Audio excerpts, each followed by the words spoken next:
आपका स्वागत करती हूँ मेरे चैनल पर। और आज हम फिर से बात करेंगे समास की। समास में हमने जाना था कि समास का अर्थ, उसकी परिभाषा और उसके भेदों के बारे में हमने जाना था इससे पहली वाली वीडियो में। अगर आपने वो वीडियो नहीं देखी तो लिंक आपको डिस्क्रिप्शन में मिल जाएगा और साथ ही आप मेरे चैनल पर भी जाकर उस वीडियो को देख सकते हैं। तो हम आज बात करेंगे समास की और समास में समास के भेदों की।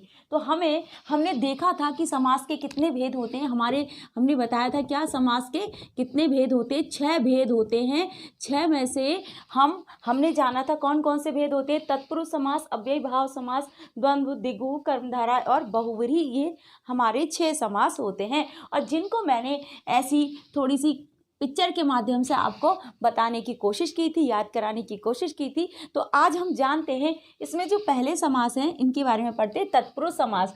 तो ये जो तत्पुरुष समास हैं इनकी फैमिली थोड़ी सी बड़ी है, इनका परिवार कुछ बड़ा है, तो इसलिए इनको अब याद करना बहुत ज़रूरी है। बाकी किसी की और की फैमिली नहीं है, अर्थात जो समास के और 5 और भेद हैं उनके कोई भी भेद नहीं है।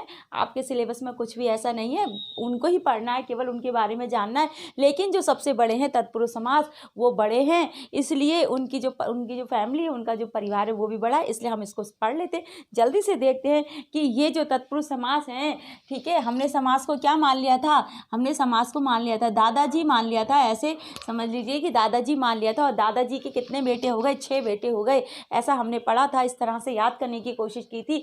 और जो उनके 6 बेटे थे उनमें जो सबसे बड़े बेटे हैं उनका नाम मैंने बताया था तत्पुरुष समास। ठीक है, तो तत्पुरुष समास में अब देखते हैं कि इन जो दादाजी के सबसे बड़े बेटे हैं तत्पुरुष समास, उनके कितने परिवार के सदस्य हैं। तो देखते हैं उनके परिवार में। देखो एक सदस्य ये हो गए कर्म तत्पुरुष समास। अब देखिए आपने कारक पढ़े थे, क्या पढ़े थे आपने, कारक को पढ़े थे। तो कारक कितने होते हैं, 8 होते हैं। कारक कितने, 8 होते हैं। और 8 में से 2 कारक अगर हम कम कर दें, कौन सा कारक, एक कर्ता कारक और एक संबोधन कारक। तो अगर हम इन 2 कारक को कम कर देते हैं तो हमारे पास, इनको माइनस कर देते हैं, तो 8 में से हम 2 माइनस करेंगे तो हमारे पास कितने बचेंगे, 6 बचेंगे, अर्थात हमारे 6 कारक बचेंगे। तो इस तरह से आपने देखा कि जो कारक होते हैं वही तत्पुरुष समास के भेद होते हैं। तो 6 कारक के बारे में हम पढ़ेंगे, अर्थात जो ने विभक्ति होती है और अरे, ए, ओ, इस तरह से जो संबोधन होता है वो तत्पुरुष समास के भेदों में नहीं आता है। बाकी 6 कारक तत्पुरुष समास के भेद बन जाते हैं। कौन सा, पहला कौन सा है, देखिए कर्म तत्पुरुष समास। अब कर्म की विभक्ति कौन सी होती है, को विभक्ति होती है। को विभक्ति, अब जैसे हमारे पास एक शब्द है ग्रामगत, क्या है, ग्रामगत। तो ग्रामगत को अगर हम समास विग्रह करेंगे ये हो जाएगा ग्राम को गया हुआ। क्या हो जाएगा, ग्राम को गया और हुआ, या गांव को गया हुआ, इस तरह से भी आप लिख सकते हैं। तो यहाँ पर कौन सी विभक्ति आ गई, को। तो इसमें कौन सा हो गया, कर्म तत्पुरुष समास, क्योंकि कर्म तत्पुरुष समास की विभक्ति क्या है, वो है को। तो अगर आपको एग्जाम्पल में कहीं पर भी को विभक्ति दिख जाए तो आपको क्या करना है कि वो को विभक्ति क्या होगी, तत्पुरुष समास का भेद होगा कर्म तत्पुरुष समास। ठीक है, तो अगर इस तरह से एग्जाम्पल आपको आ जाए, ग्रामगत, अगर आपको समझ पद मिले और आप उसका विग्रह करेंगे तो हो जाएगा ग्राम को गया हुआ। को विभक्ति मिल गई तो आप समझ जाना चाहिए आपको कि वो कौन सा हो जाएगा, तत्पुरुष समास। और तत्पुरुष समास में वो कौन सा होगा, कर्म तत्पुरुष समास। यस, नेक्स्ट आते हैं। अब ये देखिए तत्पुरुष समास की फैमिली के दूसरे सदस्य हैं, उनका नाम क्या है, कर्ण तत्पुरुष समास। उनका नाम क्या हुआ, कर्ण तत्पुरुष समास। अब कर्ण तत्पुरुष समास, अब आपने देखा कर्ण तत्पुरुष समास की जो विभक्ति होती है वो कौन सी होती है, से होती है। देखिए ये से यहाँ पर, लेकिन यहाँ पर से जो आता है ना वो साधन के लिए यूज होता है। किसके लिए यूज होता है, साधन, अर्थात हम किसी चीज़ से कोई काम करते हैं वो साधन। ठीक है, जैसे माँ ने चाकू से फल काटा, तो से आया और चाकू वहाँ पर फल काटने का काम कर रहा है। जैसे मैं मार्कर से लिख रही हूँ तो मार्कर क्या हुआ, एक साधन के रूप में प्रयोग हो रहा है। तो यहाँ पर देखिए जो कर्ण तत्पुरुष में जो से विभक्ति आती है वो साधन के लिए प्रयोग होती है। अब जैसे मैंने यहाँ पर एक एग्जाम्पल लिखा, आप देख सकते हैं। तो क्या लिखा मैंने, अकाल पीड़ित। अगर हम इसका विग्रह करेंगे, समास विग्रह करेंगे इस समस्त पद का, तो हो जाएगा अकाल से पीड़ित। अकाल से पीड़ित। अब आपने देखा यहाँ पर कौन सी विभक्ति आ गई, से हम समझ गए। और दूसरी बात, अभी से में कन्फ्यूजन हो आएगा, आगे देखिएगा आप। तो अकाल से पीड़ित अर्थात क्या हो गया, अकाल साधन हो गया पीड़ा देने का, परेशान करने का। तो क्या हो गया, यहाँ पे आपको ध्यान रखना है, से विभक्ति आ गई और आपने फटाफट से करण तत्पुरुष लिख दिया। अगर आप ऐसा करेंगे तो बिल्कुल गलत हो जाएगा। आपको ये देखना है कि इसका जो भाव आ रहा है, विग्रह करने के बाद में जो इस शब्द के, इन शब्द के मतलब निकल रहे हैं, उनका अर्थ जो हो रहा है, वो उस पर आपको फोकस करना है कि वो साधन के लिए यूज हो रहा है या फिर किसी और के लिए यूज हो रहा है। अभी अभी यहाँ पर आएगा, अभी मैं आपको बताती हूँ। नेक्स्ट आ जाते हैं, ये तत्पुरुष समास की तीसरा भेद हो जाता है संप्रदान तत्पुरुष। आपने कारक में पढ़ा था कि संप्रदान तत्पुरुष की विभक्ति कौन सी होती है, के लिए, अर्थात जहाँ पर देने का भाव आता है, संप्रदान, दान दान दान, देने का भाव जहाँ पर आता है, वहाँ पर कौन सा कारक हो जाता है, संप्रदान कारक हो जाता है। तो यहाँ पर भी क्या होगा, संप्रदान तत्पुरुष में भी क्या हो जाएगा, किसी के लिए कुछ करने का भाव आएगा। जैसे यहाँ पर लिखा हमने क्या, गौशाला, क्या लिखा हमने, गौशाला। तो इसका अगर विग्रह करेंगे तो यह हो जाएगा गौ के लिए शाला। अब देखिए, गौ के लिए शाला, कौन सी विभक्ति छुपी हुई है यहाँ पर, के लिए विभक्ति छुपी हुई है। ये देखिए, के लिए विभक्ति छुपी हुई है। तो आप समझ गए यहाँ पर क्या हुआ, संप्रदान में किसी के लिए कुछ करने का, किसी को कुछ देने का भाव आता है। तो आपने ये देखा। और नेक्स्ट और देख लेते हैं। देखिए, अब आ जाता है हमारा नेक्स्ट, अपादान तत्पुरुष समास। अपादान तत्पुरुष समास की विभक्ति भी से होती है।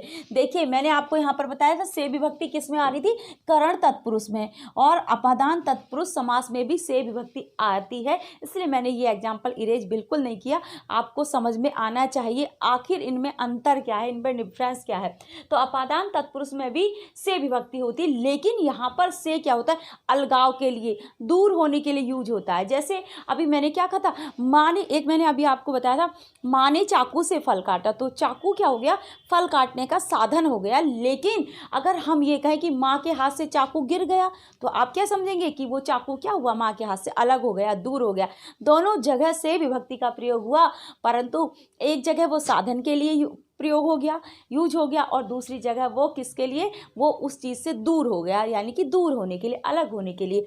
जैसे अभी मैंने बताया, मारकर से लिखा, और मैं कहूँ कि मेरे हाथ से मारकर गिर गया, तो आप क्या समझिए, वहाँ पर भी से विभक्ति आई। अब यहाँ पर देख लेते हैं। देखिए, अपदान तत्पुरुष में मैंने एग्जाम्पल लिखा धनहीन। तो धनहीन, अगर हम इसका, इस समास पद का विग्रह करते हैं, समास विग्रह करते हैं, तो यह आ जाएगा धन से हीन। अब देखिए, यहाँ पर मैंने इसलिए ये वाला इरेज नहीं किया था, धन से हीन, यहाँ पर भी से विभक्ति और यहाँ पर भी से विभक्ति। लेकिन यहाँ पर देखिए, आप इसका भाव समझिए, अकाल से पीड़ित, ये साधन हो गया। अकाल क्या हुआ, किसी को परेशान करने का साधन हो गया, माध्यम हो गया।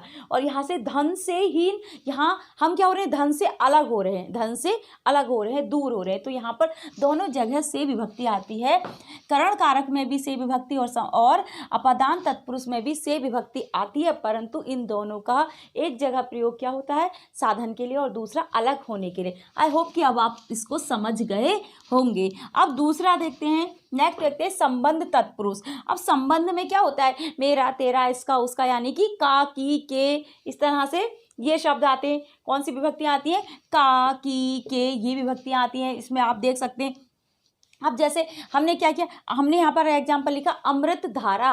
तो अगर हम इसका विग्रह करते हैं तो ये हो जाएगा अमृत की धारा। क्या हो जाएगा, धारा का संबंध हो जाएगा किससे, अमृत से, यानी कि वो जो धारा है ना, वो अमृत की है। तो अमृत से इस धारा का संबंध हो गया। तो यहाँ पर कौन सा संबंध हो गया, कौन सा समास हो गया, संबंध तत्पुरुष समास। ठीक है, का, की, के, कहीं पर भी अगर आप देखते हैं किसी समस्त पद का विग्रह करने के बाद अगर आपको ऐसे मिलते हैं, का, की, के कोई भी शब्द मिलता है, तो आपका क्या हो जाएगा, ये संबंध तत्पुरुष। एक और एग्जाम्पल मैंने लिखा गंगा तट।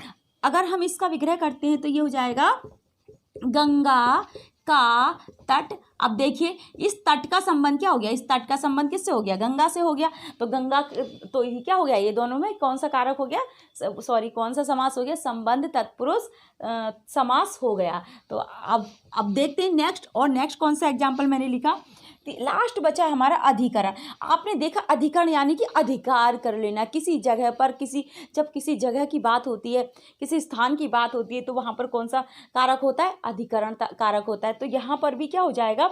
या मैं पर, इसकी विभक्ति क्या अधिकरण की? मैं पर, अर्थात जगह का अधिकार करने की बात जहाँ पर होती है। तो अधिकरण तत्पुरुष में इसकी विभक्ति होती है मैं और पर। तो आत्मविश्वास, अगर हम इस समस्त पद का विग्रह करते हैं, ये हो जाएगा आत्म पर विश्वास अर्थात स्वयं पर विश्वास। किस पर विश्वास? स्वयं पर विश्वास। ठीक है, नेक्स्ट हो जाएगा युद्धवीर। तो इसका अगर हम विग्रह करेंगे, अब देखिए यहाँ पर आ गया, देखिए युद्धवीर।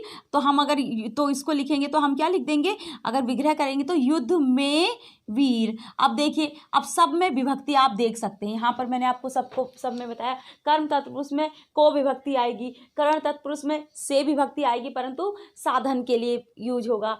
संप्रदान तत्पुरुष में के लिए, किसी को कुछ देने या किसी के लिए कुछ करने का भाव आता है तो के लिए विभक्ति आएगी।